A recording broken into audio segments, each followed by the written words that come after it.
Listen up, people. That's right. It's time to listen to the sparks of bliss in your life. I'm your host and life coach, Caroline de Posada from Miami, Florida.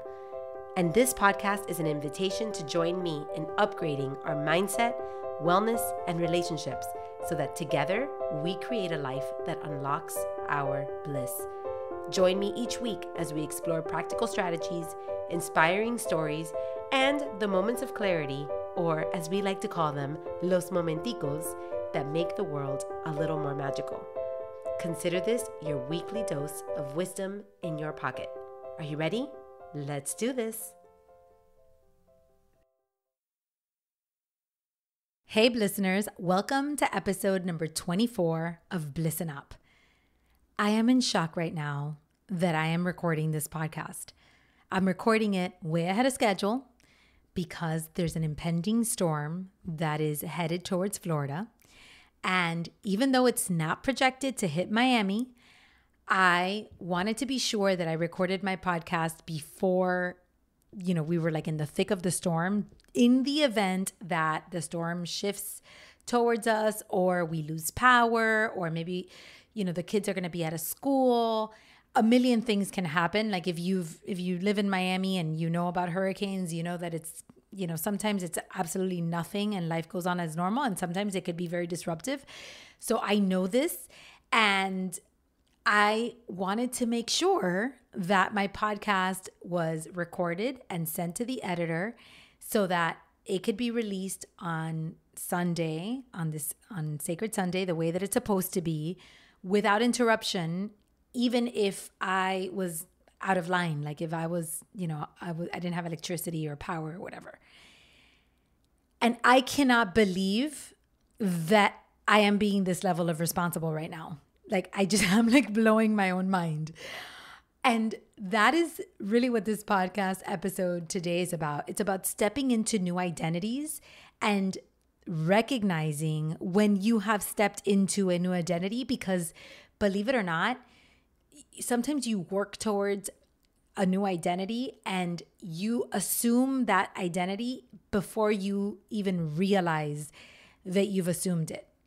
I'm going to have to explain myself because I don't know if I'm explaining myself correctly, but just hang tight with me because this is really important. It matters. And this is a perfect example of what I'm talking about. So you may not know this about me, but one of my friends has labeled me the fire drill girl because she's known me for over 20 years. And the version of me that she knows is like a fire drill version of me. And let me explain what that means. In the past, I used to be the kind of person who procrastinated on things that I did not find to be significant. So that could be all sorts of things, like packing for a trip or planning a party. I still procrastinate on that, honestly, because I do. But packing for a trip or planning for a party or studying for a test or, I don't know, a series of things. I used to be the kind of person that was very disorganized at home. And then one random day, I would be like, I need to fix this because my house is going to explode and I'm going to explode and I need help. And on these days when I would have these attacks of, crisis, I would call my friend, who is a professional organizer and has a completely different personality than me. Her name is Nick. She has a company called Neat with Nick. She does professional organizing. So if you ever need a professional organizer, you know where to go. But anyway, I would call her and she would respond to me, "Oh my God, this is another fire drill." And because she had such a organized, non-chaotic, non-fire drill life, she always seemed to have time to be able to come on a whim and save me from my drowning escapade that I was going through. Eventually, she started getting a lot busier because she started this business, and then now she doesn't have time for my fire drills anymore. So it's really good that I've updated my identity because she would not be available for me the way that she used to be back in the day. But anyway, that was kind of like my persona. I had this persona in which I kind of left things for the last minute, or I let things accumulate, or I let my life become chaotic, and then I had to scramble to fix that problem, scramble to make it unchaotic, scramble to get whatever I needed to get done. And I'm going to be completely honest with you.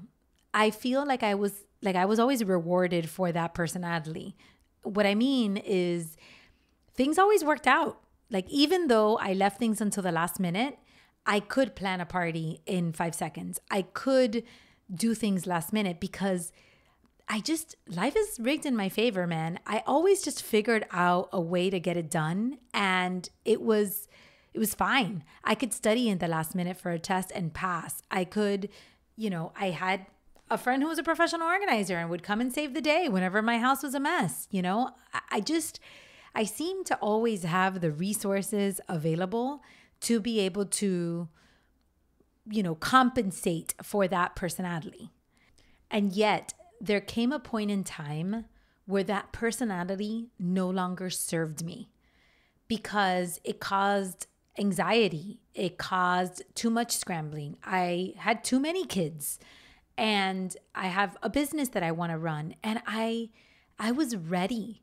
I was ready to step up. I was ready to grow and evolve. And I knew that personality was going to keep me stuck in a lot of different ways. And I was ready to move past that. So how do you move past something where that's been the way you've been your whole life, right? That's a tough one. It can be difficult to do. And I had done it once before. So that's how I think I knew that I was capable of changing my personality because I have changed my personality once before with the way that I ate. I used to be a junk foodie. I ate really, really poorly. I loved sugar.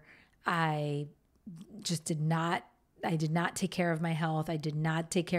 I was not mindful of what I ate. I did not understand anything about food. And I worked really hard at changing my identity and changing my lifestyle. And that was one of the hardest things that I had ever done in my life.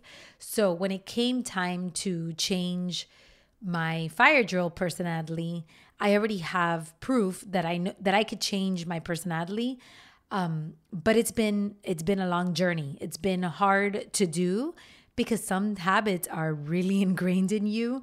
And again, because sometimes you are rewarded for your behavior in some way. And sometimes the easiest way to change is when you're in a crisis, like when you have hit rock bottom and life forces you into changing. And it's a lot harder, I think, to change just because you know that that's not the ideal identity for you when you're not in rock bottom and you're not in crisis. So I was not in rock bottom when it came to living as a fire drill. And yet I knew that it was time for me to change. So in many ways, I think that the upgrade has been harder for me than if I had hit rock bottom and had no choice. But in my case, I did have a choice. So the first thing I want to point out in this is the word identity. Why do I talk about stepping into a new identity versus, let's say, adopting a new habit or changing my lifestyle? Why do I talk about identity? And James Clear wrote about this in his book, Atomic Habits, in such a great, articulate way. I had been talking about this for a long time, and then I read his book, and I'm like, why? Why did he put this in this book so clearly? Why didn't I write that book? But that's okay, because kudos to him. He did an amazing job. But he talks about how when we're trying to change something in our lives, there are 3 levels of change that can occur. The first level, or the first layer of how he calls it, the first layer is changing your outcomes. And changing your outcomes is changing your results, like losing weight, publishing a book, winning a championship. These are outcomes that are based on goals that you've set, right? The second layer of change is changing your process. And this is concerned with systems, right? So you implement a new routine at the gym, or you declutter your house so that you could, you declutter your house, or you declutter your desk, and for workflow, like things like that. Those are changes where you're changing your process, and those are all important.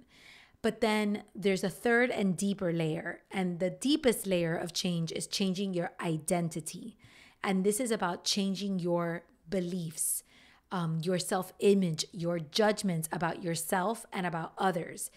So he writes in his book, outcomes are about what you get. Processes are about what you do. Identity is about what you believe. Many people begin the process of changing their habits by focusing on what they want to achieve. This leads us to outcome-based habits. The alternative is to build identity-based habits. With this approach, we start by focusing on who we wish to become. Who we wish to become. When you think about losing weight, publishing a book, having your own business, having kids, just when you think about something that you want to achieve in your life, do you ever stop to consider the kind of people that achieve those things in their lives? The kind of people that have the identity with the outcomes that you are trying to achieve. And what I have found is that when you start to create a new identity instead of just trying to get a different outcome, you're able to achieve those outcomes better than when you just focus on the outcome. So a good example of this is losing weight. And I talk about this all the time because oftentimes clients come to me with that they want to lose weight. So when, let's say I'm having a consult with a client and they'll ask me a question. This is like the most common question when somebody wants to lose weight and they're coming to me as their life coach. They always ask me, well, do you have a meal plan that you're going to provide for me? And my response is always, you don't need to hire me for a meal plan. You can get a meal plan for free online. In fact, you can get 1,000,000 meal plans. And chances are that by the time that you come to me, you have tried 1,000,000 different meal plans and 1,000,000 different diets. And most people spend their lives going from diet to diet to diet to diet to diet, trending and this is going to be the thing that works, or that is going to be the thing that works, or that's going to be the thing that works, because they are trying to change their outcomes without actually taking a look at their own identity, their beliefs, their worldview, their mindset, the way that they approach their lives. That is like the foundational thing that allows you to really make significant change in your life.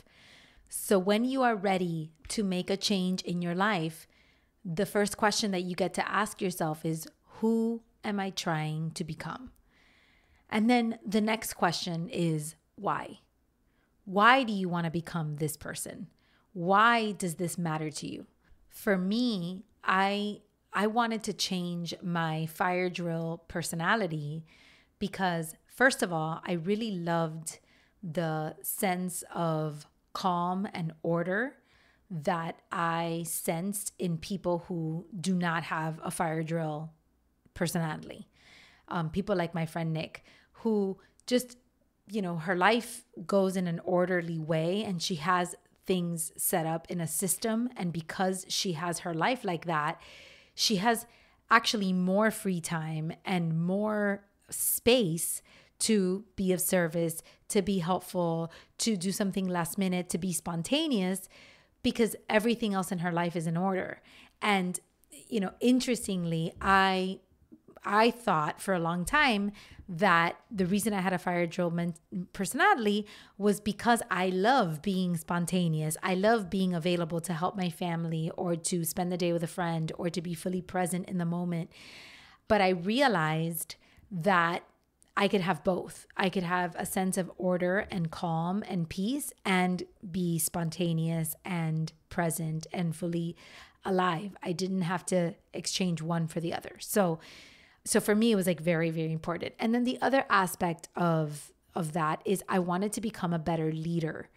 I wanted to start taking my business seriously. I think for a long time, I looked at my business more, I'm a solopreneur. I work for myself and I love what I do. So when you love what you do and you are all by yourself in this world and you don't have like you don't work for a corporation or a company, it could sometimes feel almost like a hobby. Like I don't even feel like I'm working half the time. But I wanted to take my business seriously and become a better leader so that the people that are on my team are, so that I can lead them better, so that I can show up better for them, so that they can show up better for me because they know what to expect. And I've been working on that. This is a work in progress. I'm still working on this, but this is the who I wanted to become and the why, right? It was just, I wanted to have a sense of peace. I wanted to have a sense of calm, and I wanted to be a person who took my business and my life seriously, and a person who showed up as a really good leader. And in order to do that, I knew that fundamentally I had to kind of up level that fire drill persona into a person that was more organized and more calm and a little bit more strategic than what I had been so far. So once you know the who you're trying to become and the why, then the rest of the time you're just figuring out the things that get you towards that, right? The habits that you're adopting, the choices you make, the intentions you set, the affirmations you repeat, the visualizations you implement. Like everything that you do is a little bit more directed because it's intentional, because you know who you're trying to become and you know why you're trying to become that thing. And that is what I've dedicated my life to doing for myself and also helping my clients to do. And, I will say this.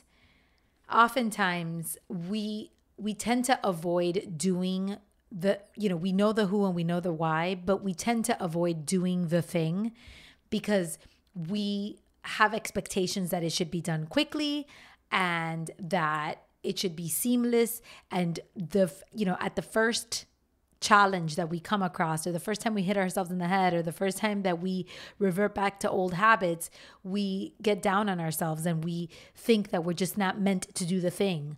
And what I want you to take away from this episode is that this change requires a lot of energy. This change requires a lot of intentionality.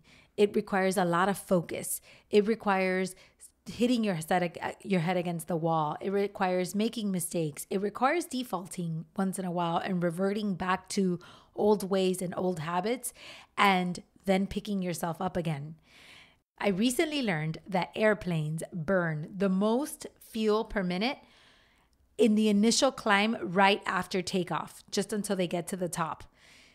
Why? Because that is when you need the most thrust to gain altitude quickly.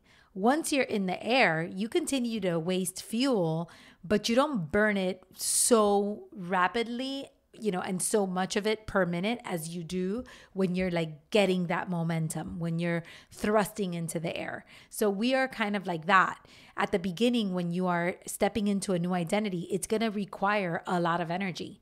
When I first decided that I was going to change my eating habits, I started with this, like, I'm not going to eat any sugar.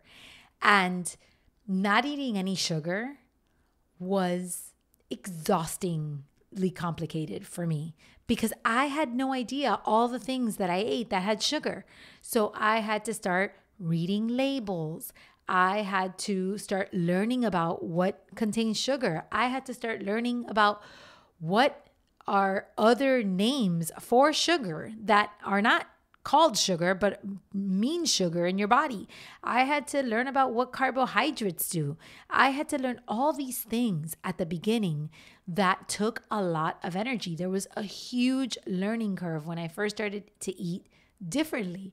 So it consumed a lot of energy, and it required me to really focus and pay attention and plan everything. And it was very, very, very all consuming. Similarly, when I went to declutter my house using the Marie Kondo method, again, I was trying to change my identity. So that stepping out of my that usual fire drill pattern of my house becomes a mess, I call a professional organizer, or they come, they fix the house, everything looks good again until my house becomes a mess again. And then I go into the same thing over and over and over again. I was trying to avoid that. I did not want that reality to exist. So when I went to declutter my house and I did the Marie Kondo method, I started from scratch. I went the long way. It consumed so much of my energy. It took up so much of who I was at the time. And I set a lot of things aside. I put a lot of things on the back burner, and I made that my absolute priority so that I could change my baseline, change who I was, because I believed from the bottom of my heart that if I could change that it would ultimately eradicate, or at least minimize my fire drill persona. That was the ultimate goal. So as you are figuring out this identity that you want to step into, there are different facets of that identity, and you work on them one by one. And little by little, when you start to look at the bigger picture, you start to realize that how you do one thing is how you do everything. So everything starts to change. Even just with one change, everything else starts to change. You start like that domino effect and that momentum, which leads me back to this podcast episode. The old me, the fire drill me, would have not found the time to be able to record this podcast ahead of time. I would have been too busy. I would have been running around like a chicken without a head. I would have had too many things on my plate. I wouldn't have had the inspiration to be able to record this podcast. I would have sat and tried to record the podcast, but I wouldn't have had the inspiration. I would have been drawing blanks because my personality is used to that procrastination and that like I have to perform when it's due. So I wouldn't have been able to perform because I knew in my head that it's not due until, a few days from now. So I wouldn't have been able to do it. And that is, I think, why I'm so surprised, because what started as maybe just the decluttering ended up taking hold in different areas of my life. And little by little, I've been planning more. I've been using my calendar better. And by the way, like for purpose of this episode, it feels like I just started and completed this task within like a very short period of time. I think it sounds like that, but it's not really. Like I have been working on different areas of my life for years, to build this identity of eradicating my fire drill persona. Some things were left on the back burner and I didn't address until they became more important. But anyway, as I've been tackling different areas of that, I've stepped into a version of myself that was able to record this podcast ahead of time. And I think the reason I'm so surprised by it is because when you're in it, when you have your head down and you are doing the work, you don't even sometimes realize how far you've come. You don't even realize how much of this identity you've adopted until a moment like this hits you in the face. I've been doing this work for a long, long, long time. I've been working on just becoming a person who takes this seriously, who, does things timely, who doesn't fall into the chaos, who can plan ahead. That was a huge hurdle for me. Huge, huge, huge, huge. And then today, I was like, oh, I need to record my podcast ahead of time because I might not be able to record if the power goes out in a couple of days. And I just don't want to be put in that position. I mean, I've only been recording this podcast since May, and I had this, I had fire drill moments with the podcast just a couple of months ago. Like, it's not like I started this podcast and had already overcome this persona. Like, this is literally a work in progress. You are seeing this in real time, my friend. And here I am recording it. And I found the content. I found the time. I found the motivation because I'm taking this seriously, because I'm stepping into this identity. And it feels great. It feels great to be able to do that. I'll never forget, I was talking to my client today, and I was sharing with her that I used to, when I first started eating healthy, I loved fast food. Loved fast food. I loved Burger King. I loved Taco Bell. I loved Wendy's. I loved all the things. But my favorite meal of all time was the chicken sandwich with cheese combo from Burger King. And I remember that I used to crave, like whenever I didn't meal plan or I didn't have my food with me or I wasn't prepared and I got hungry, I would crave a chicken sandwich with cheese combo. Like, that is what I would crave. And for years, I would resist, like fight the urge against having a chicken with sandwich cheese combo whenever I was in the mood for it. I'd be like, I have to wait till I get home. I got to plan better. I got to this, I got to that. Da, da, da, da, da. And I still remember the last time that I ever had a chicken sandwich with cheese combo. It was in 2013. I had been eating healthy for 2 years. And my father was in the hospital. He was in at Hospital, which was like in downtown, far from my home. And I hadn't taken any food with me on that particular day. I was overwhelmed. He was still in surgery.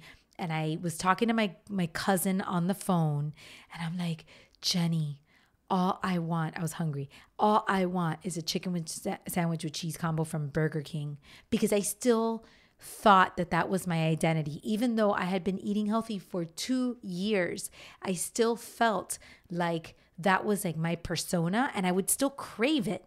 And I remember she told me, my cousin was like, just give yourself a break. You've been eating healthy for a long time. Just enjoy your chicken sandwich with cheese combo. Like, you're not going to die. Nothing's going to happen to you. Just go eat it. And I was like, okay, fine. So I went to Burger King. I went through the drive-thru. I got the chicken sandwich cheese combo. I ate it. And I remember it gave me a horrible stomach ache, and I didn't enjoy it the way that I thought I was going to enjoy it. And in that moment, I was like, oh my God, I've changed. Like, I'm not the same person I was 2 years ago. This isn't my default anymore. And I never, ever craved a chicken sandwich with cheese combo again. Even now, sometimes I'll think back and I'll be like, man, imagine if I were to like have a chicken sandwich with cheese combo. I'm having a tongue twister. A chicken sandwich with cheese combo from Burger King.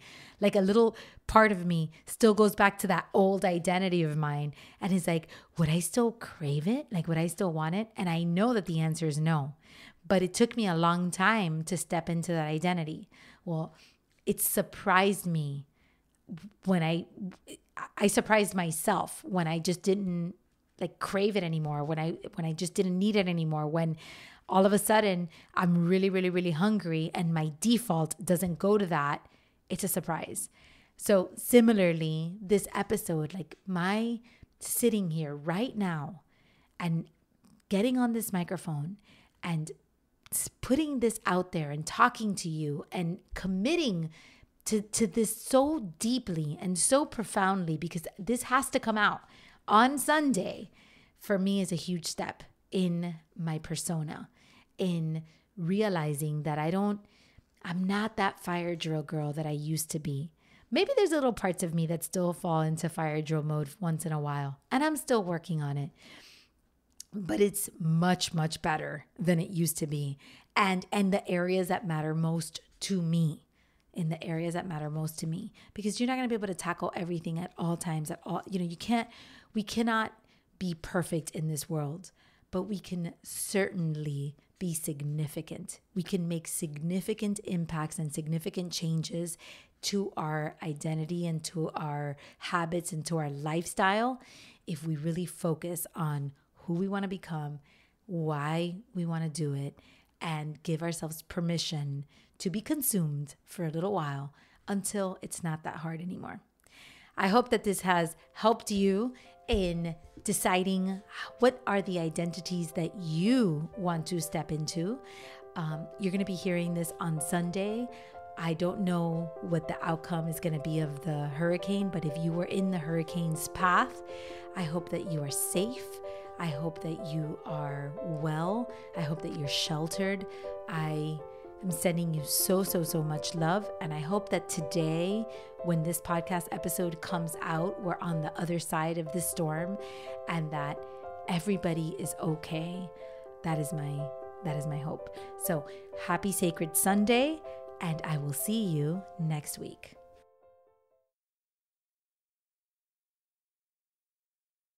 That's it for today's episode. Thanks so much for being here. I am deeply, deeply grateful for this time to connect.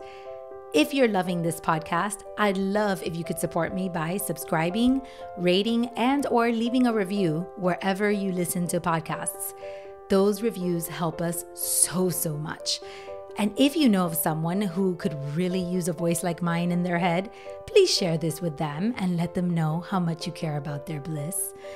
Now, if you are feeling called to dig deeper and really work on elevating your mindset, wellness, and your relationships to create a healthier, happier, and more meaningful life, then I invite you to schedule a 60-minute complimentary consultation with me.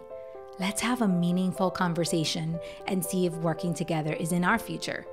You can find the link to the calendar of consults right there in my show notes, but you can also connect with me on my website, carolinedeposada.com, or just send me a DM on Instagram @CarolineDePosada. Like my friend always says, the project is big and you're a part of it. So thanks for being here.